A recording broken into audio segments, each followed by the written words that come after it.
knock it over. All right. All right. Hello, my friend. Wow. Yeah. Yeah, so I'm here. We're going to make this a little bit more interview style for a moment, in case we can edit this into something else. So I'm Brett Holmquist. I'm here with Arlisa Houston, and we've just been having the most beautiful conversation today, centered around our project of creating a song that shares the essential and most powerful elements of Arlisa's journey with breast cancer as part of the Great Blue Song Project. And so, we've been chatting all morning about all kinds of interesting things and connecting around our journey, like the collective journey. I think that's been the thing that's so beautiful about what I'm hearing in your story, is how much it relates to life in general. Yeah. Our brains do that. We compartmentalize things and we give things names, and we have these containers, and the Great Blue Song Project is all about focusing a lens on breast cancer and how it impacts lives, and how song can help us move through that experience in a good way, in a healing way, and just help others relate to that too. So I'm really honored to be doing this with you, and hearing your story, and looking forward to where it goes next into the songwriting phase. So I want to ask you a few questions about that. Like,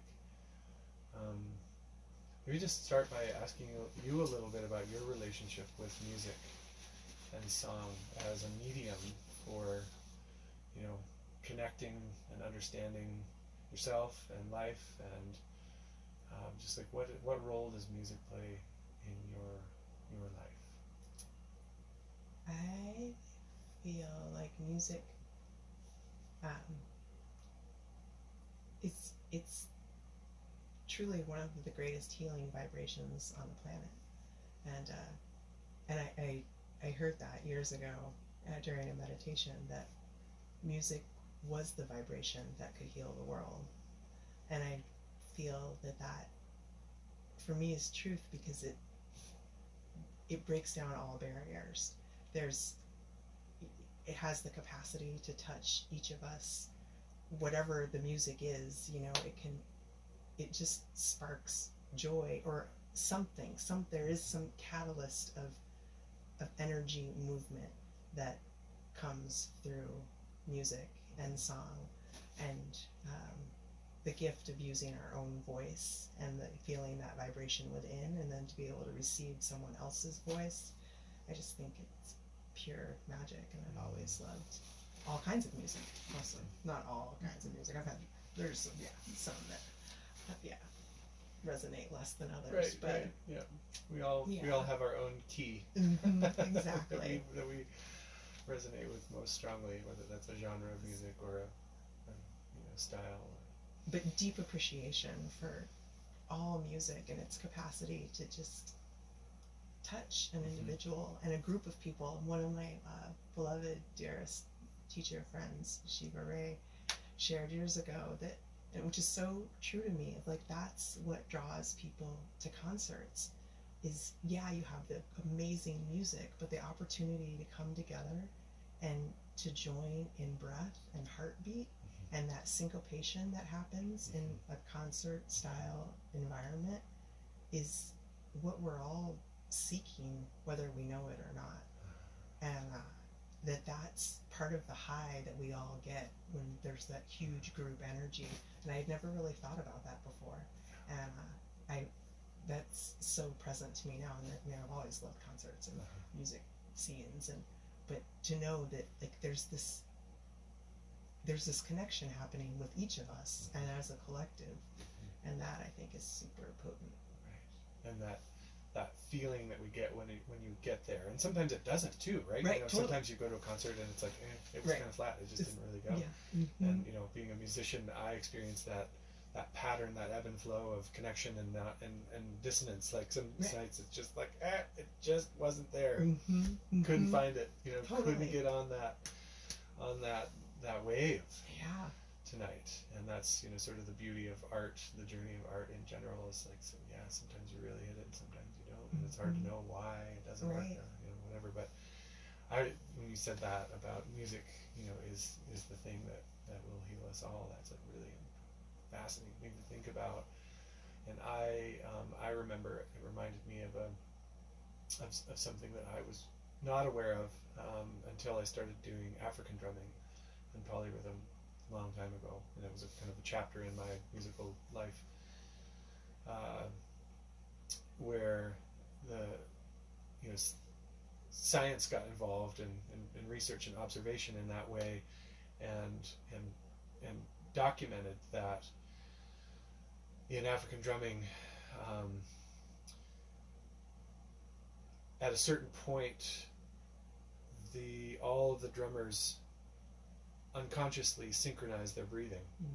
So they begin to breathe as one, and they actually the whole thing was sparked because there's a term called breathing with the drum. Oh. So there's an awareness that happened.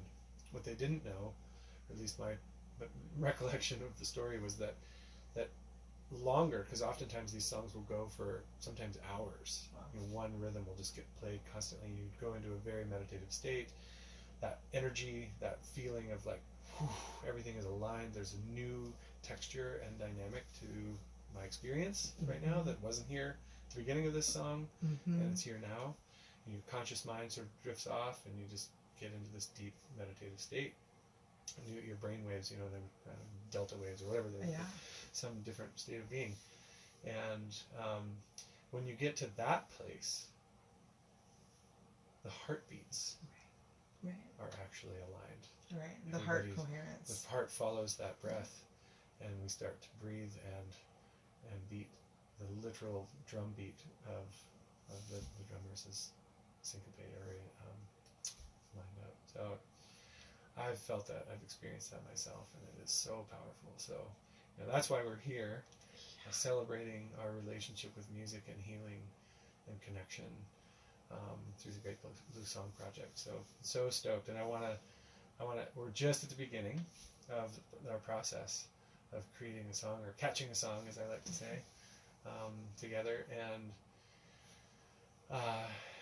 so I want to just ask you a little bit about what's coming up, because we just had this beautiful long conversation and really dove deeply into your journey with breast cancer specifically, but also just like what that illuminated in terms of your learning and experience of life and connection with family and just wellness and all those things that are so yummy and fun to explore and experience.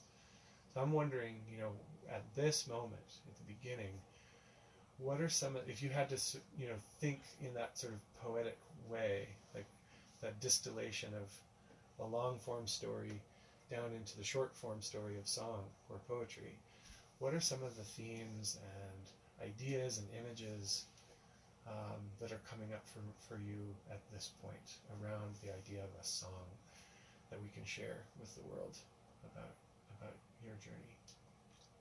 Just a little question. Just a little question for you. I thought you were asking me a question. No, I'm just saying just this tiny little question.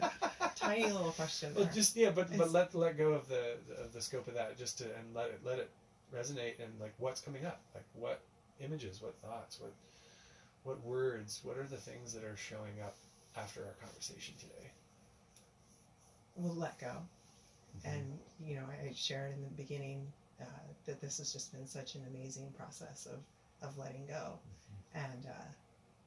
And what I really meant by that was like even letting go of my identity, and that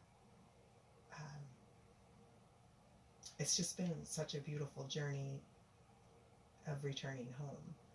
That was through my journey of yoga and just my personal practice and my spiritual practice and just the walk that I'm walking.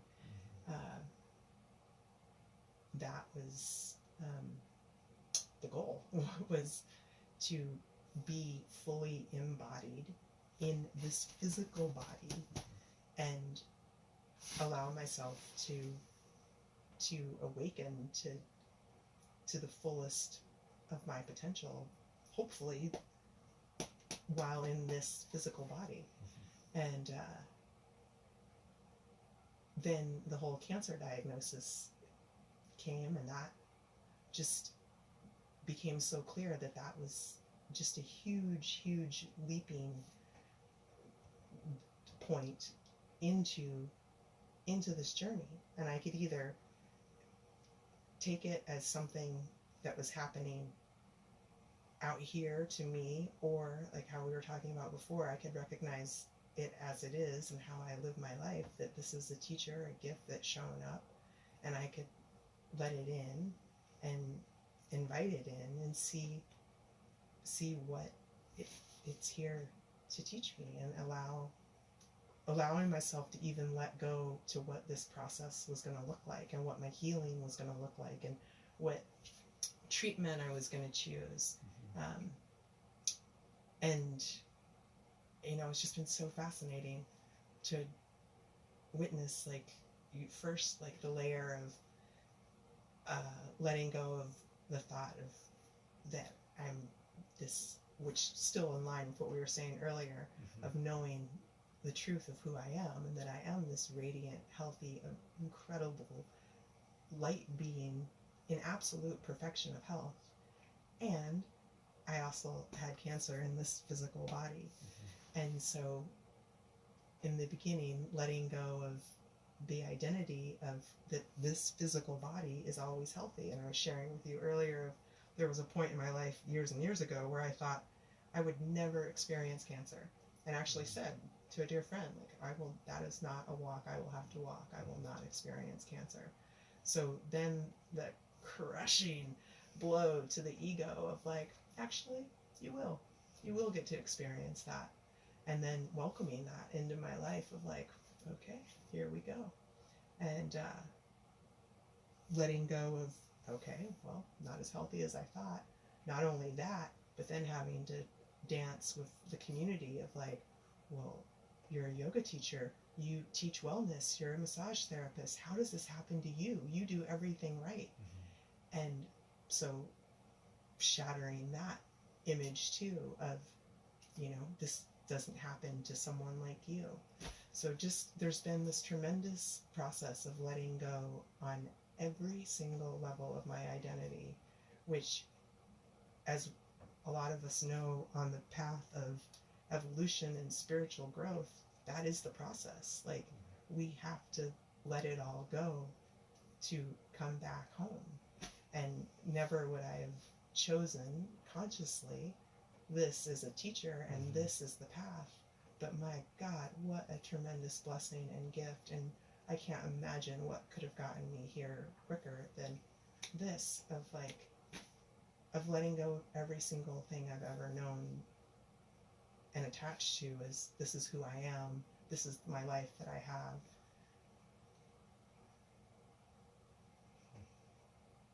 My family needs me. I'm a mom, I'm a wife, I'm an active community member. You know, I chose a treatment that took me out of my community. I chose a treatment that took me away from my daughter and from my husband. And they did just fine without me. Not to say, of course, there weren't, you know, the heartache of mom being away, but what I really got to witness was, wow, they can survive without me.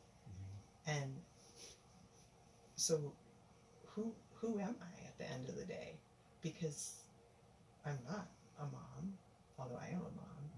I'm not a teacher, although I'm all these things, and yet there's the paradox again. The total paradox, totally. That's the dance. But I'm none of that. And who I am is beyond all of that. And at the end of the day, that being able to let go and being forced in some ways to let go of all these identities that I thought I was, and had these these attachments of what my life looked like, I'm just in this place now where it's just wide open, and I'm super raw, and I just am who I am, and so let go. It's cool. a huge let go. So not just from our conversation today, but just in general, since cancer came into your life in this way, have there been any other mantras or images or experiences, things that you, practices that have come in that are different or new, that are more closely tied to this relationship and this part of your life journey? Is there anything that shows up as like, oh yeah, that started happening? Or, you spoke a little bit about the return to your relationship with horses. Yeah, that's one possibility. I'm just looking for, what are the ways that this has been manifesting, whether it's a surprise or is there anything that comes to mind? That question. I don't know so much know if it was like a new recognition, but more of just a depth of remembrance of the power of my breath. And I've shared that for years, and like that, this, sometimes a day feels too long, and you're like, just got to make it through this day, and it's like this breath, like just be with this breath. That's all you have to do is this breath. And so really living that mantra of this very breath. That's all you have to do right now is just breathe this breath, and really dropping into that, because there's just so many layers, to that, to being just present in this very breath. And so there's just been a deepening of my relationship to the breath that I'm breathing in this moment, and that's all there is, and that's enough.